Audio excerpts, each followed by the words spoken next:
Welcome to Geological Shoptalk. In this podcast, we bring you roughly 20 to 25 minutes of practical clinical methods, perspectives, and advice that has its work boots on. Listen in for clinical gems that you can begin to investigate the next time that you walk into clinic. Additionally, visit the show notes page for supporting materials from this week's guest on Shoptalk. All right, friends, roll up your sleeves. Let's get to work.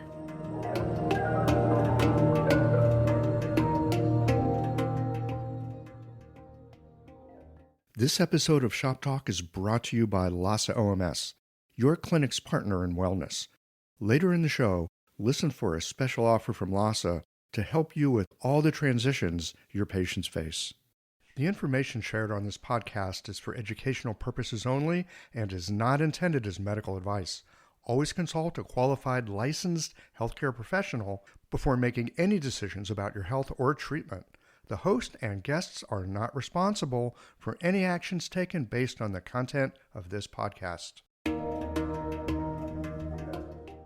Hello, my name is Anthony Von der Muhll, and in today's Shop Talk, I'm going to share with you something that I've learned that has been very valuable in my specialty practice of orthopedics, acupuncture orthopedics, and sports medicine, and chronic neuromusculoskeletal pain management, but I think is also of use to the general practitioner, which is needling joints and ligamentous connective tissues to restabilize a hypermobile joint and provide the underlying structural stability for the muscles that cross that joint.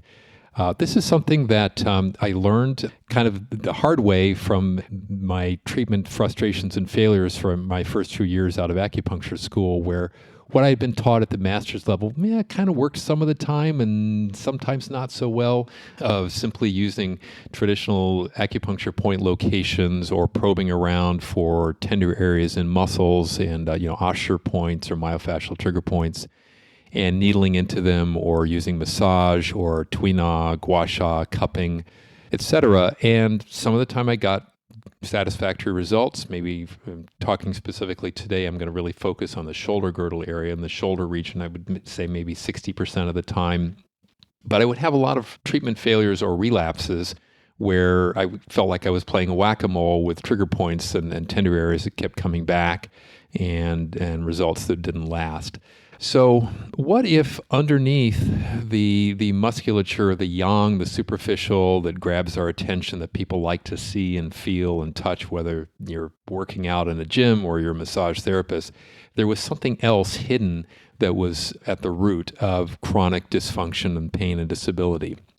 I discovered the importance of ligaments and capsular tissues and joints by taking a series of classes with Dr. Alain Marcus, who was kind of a specialist in this area, who has since retired but published a couple of books on the topic. And that made me understand how the structural stability of a joint is crucial to the functioning of the muscles that cross that joint.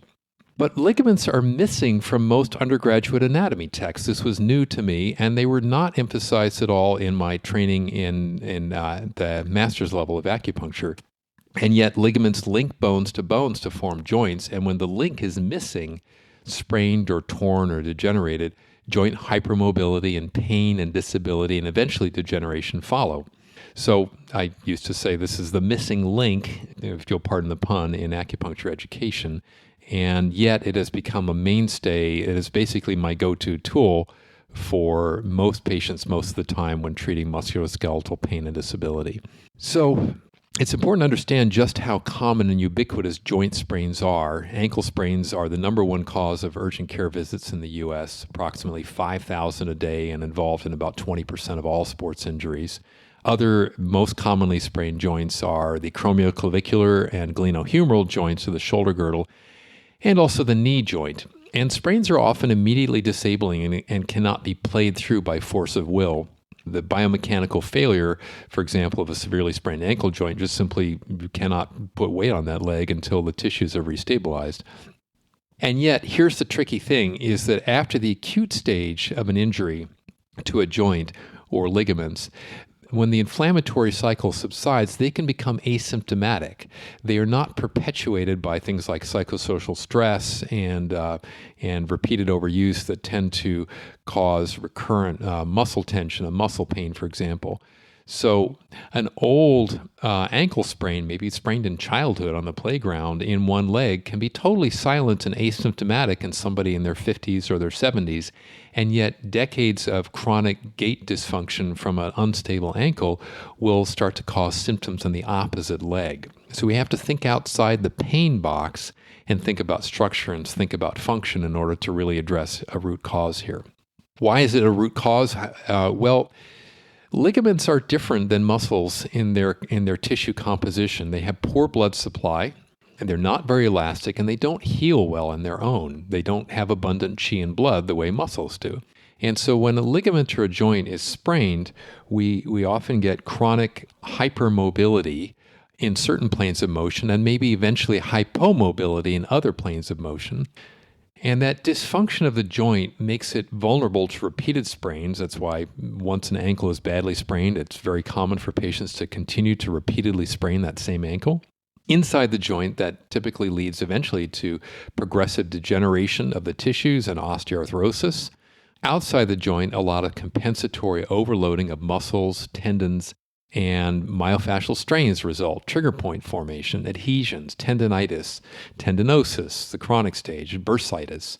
Nerves can get sensitized or compressed or damaged, and other joints up and down the chain. For example, the sprained AC joint in the shoulder can lead to problems in the glenohumeral joint, the cervical facet joints, and all the way down to the wrist or the fingers.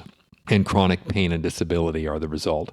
So to get a little more specific, for example, imagine that the AC joint is sprained. Well, the clavicle is the only bone that attaches the arm to the axial skeleton. At either ends of the clavicle lie these two small joints, the sternoclavicular joint, a little more stable and less often sprained, and the very vulnerable AC joint at the tip of the shoulder where it attaches to the acromion of the scapula. So when either or both of those joints are separated or sprained and become somewhat unstable, that clavicle floating around can do several things. It can directly impinge upon the brachial plexus, the nerve bundle that supplies the entire arm.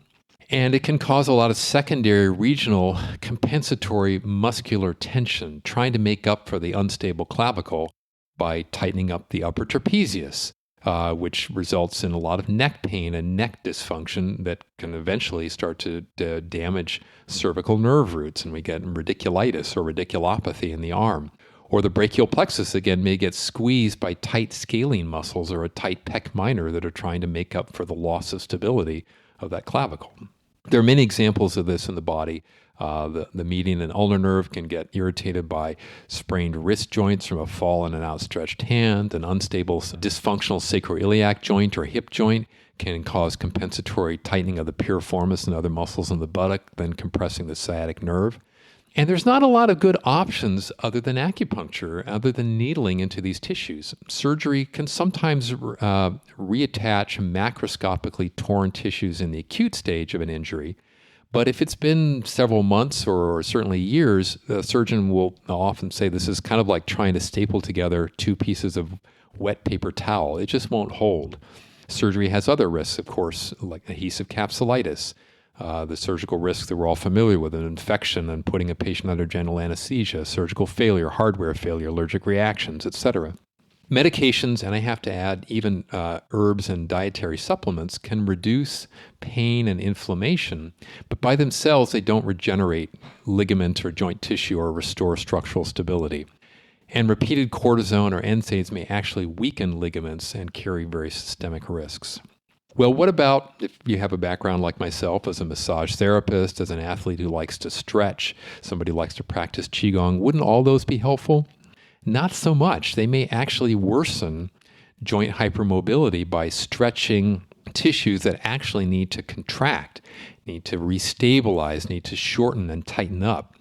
And what does work to do this is probing those tissues with a needle. How does that work? Not terribly well understood in Western biomechanical terms. In Chinese medicine, we can say, well, we're improving the flow of qi and blood. And And yes, that's certainly one way of looking at it. There is a very interesting, immediately verifiable effect upon withdrawing a needle from a hypermobile joint, which you can determine by learning the skill of joint play testing. This is a physical skill, a manual skill. I personally found it much easier to rapidly gain some mastery of it than, for example, TCM pulse diagnosis. And by probing around in the acromioclavicular joint and then repeating something that's called the AC shear test or the acromioclavicular shear test, we can feel that the joint is actually tighter and more stable. And that probably has to do with a reflexive activation of small contractile fibers that are not under voluntary control, but are part of the ligamentous structure of the joint.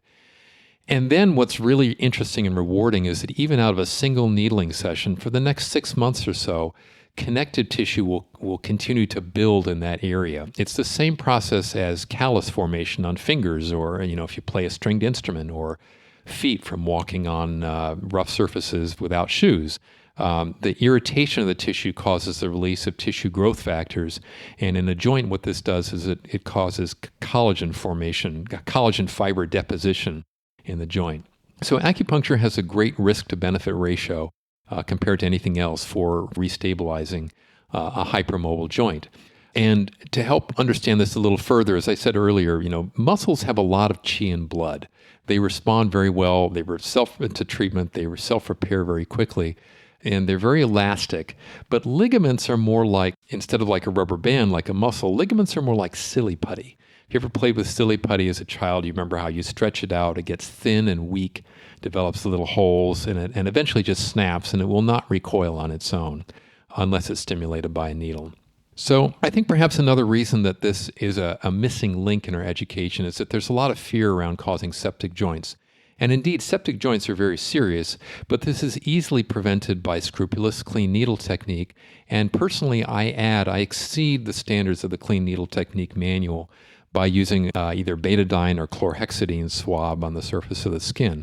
These actually sterilize the skin and kill microbes versus rubbing alcohol, which simply cleans the skin. And a few patients you have to ask whether they have an allergy to betadine or chlorhexidine, and it's very rare. And in that case, you just don't want to use this technique. But I've almost never encountered that. And other than that, there are no major blood vessels, there are no arteries inside of joints, there are no vital internal organs inside of joints. So as long as you're using very clean needle technique, it's quite safe. And here's what I'm looking for, and try this on yourself. Run your fingers along your clavicle out to the lateral edge, to the tip or point of the shoulder, and feel carefully for a little horizontal, slight bony cleft, or a cleft between two bones, between the clavicle, which lies on top of the acromion. And if you have chronic shoulder pain, or acute shoulder pain, any shoulder pain, very likely you will find a little tender area around the circumference of the end of the clavicle. That would be the location I would needle into. And what I'm looking for when I needle into a joint or ligament is a reproduction of the patient's typical symptoms, an aching sensation, maybe referring up to the neck or down the arm. And the patient says, oh yeah, that's it. That's the pain I've been feeling. But I'll take any tenderness, any local area that feels tender in that area. That's an indication that tissue is a little inflamed and somewhat degenerated. And only a couple of minutes of probing around, withdraw the needle. It does not need to be retained. Recheck the joint. Typically, it is much more stable. If not, I might have to go back in once or twice to restabilize, to do a little bit more probing of the needle. But you can see if it only takes a couple minutes, you can actually treat a lot of body areas in a single session and get a lot done very quickly. So that's my introduction to joint needling. And if this is at all interesting and useful to you, I invite you to check out my high-quality pre-recorded distance learning webinar that's available on my website for HCUs and PDAs. I partnered with a professional videographer to produce this. And I also teach a couple times a year on both coasts of the U.S. My next class is in Oakland in California on Saturday, July 8th. And I hope you will join me in exploring this missing link in the treatment of chronic neuromuscular skeletal pain and disability. You can find out more information at www.aomprofessional.com/Qiological. That's QIOLOGICAL. Thank you for your time and your attention, and I hope this has been helpful for you. When you're looking for herbs, tools, and supplies to guide your patients through life's transitions, you need quality you can trust. Lhasa OMS offers an unmatched selection of acupuncture needles for every style, herbs from all your favorite manufacturers, and everything else you need to run your clinic with confidence. Visit LhasaOMS.com to source the herbs and other supplies featured in this series. Use the code FERTILE15 for 15% off your next purchase at LhasaOMS.com.